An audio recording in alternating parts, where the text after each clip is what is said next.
វ៉ាវខ្ញុំពិតជាគាំទ្រចង់ឲ្យមានផ្សារបែបហ្នឹងច្រើនទៀតនៅក្នុងប្រទេសកម្ពុជាយើងជាផ្សារដែលគាំទ្រផលិតផលខ្មែរដាក់លក់តែផលិតផលខ្មែរសុទ្ធទេហើយជាពិសេសផលិតផលខ្មែរបែបកែច្នៃដូចជានេះអញ្ចឹងសរងខ្មែរម៉ែយើងស្លៀកនៅផ្ទះឥឡូវគេច្នៃជាអាវបរោះគេច្នៃឡើងស្អាតភ្លឺផ្លេកហើយកលាវាគឺថាអូយស្អាតខ្លាំងអាចពាក់ចូលរួមកម្មវិធីបានតំណងមែនទែនគាំទ្រផលិតផលខ្មែរអាចមករកទិញនៅទីនេះបានហើយអីវ៉ាន់គឺសិតតែកែច្នៃទាំងអស់បងប្អូនដូចជាកាបូបនេះអញ្ចឹងគឺកែច្នៃចេញពីពវៀនកង់ឡានចាពវៀនកង់ឡានទេក៏ប៉ុន្តែគេដាក់រូតដាក់តំណប់ហើយគេធ្វើម៉ូដឲ្យស្អាតមកគឺថាស្អាតខ្លាំងមានច្រើនទំហំមានច្រើនជម្រើសសូមជួយ share វីដេអូនេះម្នាក់មួយមកដើម្បីជួយគាំទ្រលើកទឹកចិត្តដល់ប្រជាកសិករខ្មែរបងប្អូនប្រជាពលរដ្ឋខ្មែរឲ្យកាន់តែមានគំនិតថ្មីថែមទៀតក្នុងការច្នៃប្រឌិតផលិតផលយកមកដាក់លក់លើទីផ្សារហើយបងប្អូនទាំងអស់គ្នាបើចង់មកទស្សនាចង់មករកទិញអីអាចមកនៅនឹងបានមកតែមកកន្លែងគឺមានទំនិញជាច្រើនឲ្យយើងដើរមើលឡើងជក់ចិត្តហ្មងផលិតផលទាំងអស់គឺធ្វើដោយដៃខ្មែរខ្លះនឹងក៏ធ្វើដោយដៃរបស់ជនពិកា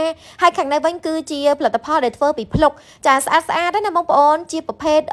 គេហៅថាគ្រឿងវត្ថុអនុស្សាវរីយ៍ណាដែលអាចដាក់ទៅតាំងក្នុងផ្ទះបានឬក៏ទិញពាក់ថតរូបលេងពេលដើរលេងអីចឹងទៅហើយបើខាងនៅវិញគឺជាកាបូបដ៏ស្រស់ស្អាតធ្វើពីក្រវិលកំប៉ុងអូយបងប្អូនអើយឡងប្លែកភ្នែកហ្មងមើលទៅស្មានតែកាបូប brand ព្រោះមើលពីចង្ងាយចាំងណាដល់ពេលមើលចិត្តណាក្រវិលកំប៉ុងដែលគេកាត់វាខ្លីទូចហើយគេយកមកចាក់ជាមួយនឹងកាបូបបានជារូបកាបូបមួយដ៏ស្រស់ស្អាតសូម្បីតែខ្សែកក៏អាចច្នៃចេញពីក្រវិលកំប៉ុងបានដែរបងប្អូននេះសិតតែក្រវិលកំប៉ុងនេះរបស់អញ្ចឹងមិនដឹងតែខ្មែរយើងពាក់ឬក៏អត់ទេតែបើភ្ញៀវបរទេសគេចូលចិត្តណាបើថាកន្លែងមួយនោះវិញគឺថាបងប្រុសគូគាត់កំពុងតែអង្គុយចាក់រូបចម្លាក់ស្បែកគោនៅនឹងភ្លាមហ្មងខ្ញុំចង់ឃើញយូរហើយថាគេឆ្លាក់រូបចម្លាក់ស្បែកគោមិនដល់តែពេលមកជាក់ស្ដែងណែគាត់អង្គុយឆ្លាក់យ៉ាងស្ងៀមស្ងាត់ហើយនេះគឺមិនមែនกระดาษណាបងប្អូនស្បែកគោតែពិបាកដែរហ្នឹងណាដោយសារតែត្រូវការចោះត្រូវការអីត្រូវការកាត់វាឲ្យវាចេញជារូបរាងស្អាតជារូបអប្សរាជារូបដើមឈើជារូបអង្គរវត្តអញ្ចឹងសិតតែត្រូវការពេលវេលាយូរសូម្បីតែភេសជ្ជៈនៅក្នុងហ្នឹងក៏គេច្នៃចេញពីវត្ថុធាតុដើមរបស់ខ្មែរដែរគឺដូចជាត្នោតទុំបងប្អូនអានេះគឺថាការ៉េមរសជាតិត្នោតទុំ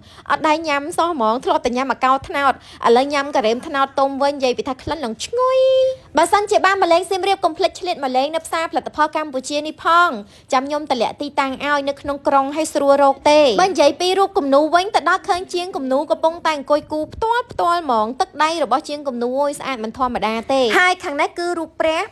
្រះមានស្រោបមាសមានផ្កាឈូកស្រោបមាសអីចឹងទៅហើយបើរូបចម្លាក់និយាយពីថាមានច្រើនដែរក្រៅពីរូបព្រះមកខាងក្រោយព្រះគឺសិតតែរូបតុកែហើយបើខាងនេះវិញគឺជាកាបូបដែលច្នៃចេញពីការ៉ុងចាអត់ដឹងថាការ៉ុងហ្នឹងគេយកមកពីណាខ្លះទេតែឥឡូវនេះគេរុំស្រោបថង់ផ្លាស្ទិកគេយកមកដេកដាក់ទំនាប់ដាក់អីខ្លាយទៅជាកាបូបយ៉ាងស្រស់ស្អាតអីមួយយ៉ាងរបស់គេតែបងប្អូនខាងក្រៅយើងស្ទាបតើលងស្រិលស្អាតអត់តាក់ដៃទេហើយខាងក្នុងគេមានរូតគេមានតំណប់អីមួយយ៉ាងរបស់គេតើបងប្អូនដើរទៅមុខមួយខ្ញុំទៀតខ្ញុំដើរថតត្រួសទេចង់បញ្ជាក់បងប្អូនថានៅទីនេះមានលក់អីខ្លះចាហើយនៅខាងមុខនេះខ្ញុំនេះគឺជាកាបូបដែលធ្វើពីកាតេលមើលទៅឃើញកាតេលហៅថាធ្វើពីកាតេលក៏ប៉ុន្តែគេច្នៃមកចេញជាម៉ូដស្អាតដែរបងប្អូនមានធ្វើពីកក់មានធ្វើពីវត្ថុធាតុដើមជាច្រើនផ្សេងទៀតហើយនេះគឺថាកាបូបស្ពីខាងក្រោយនិយាយទៅគឺសិតតែស្អាតហើយបើរូបព្រះនេះវិញគឺធ្វើពីกระดาษកាសែតយើងអានហ្នឹងណាអូយបងប្អូនកระดาษកាសែតយកទៅជាលក់ជាមួយនឹងលបាយផ្សេងអាចច្នៃចេញជារូបអញ្ចឹងបានណាបងស្រីគាត់ថាឈ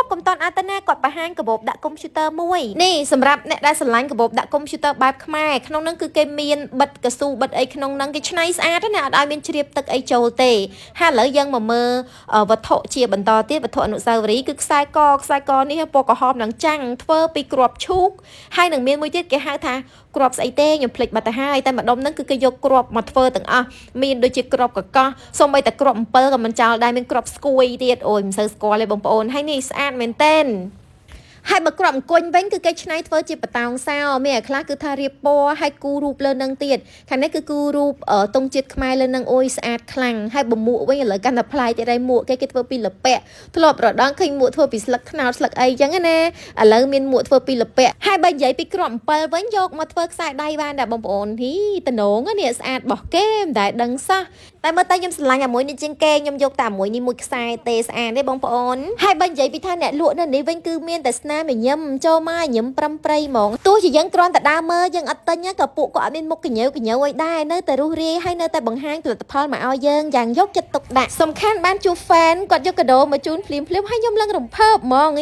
គាត់សន្លឹងមើលឃើញខ្ញុំហើយ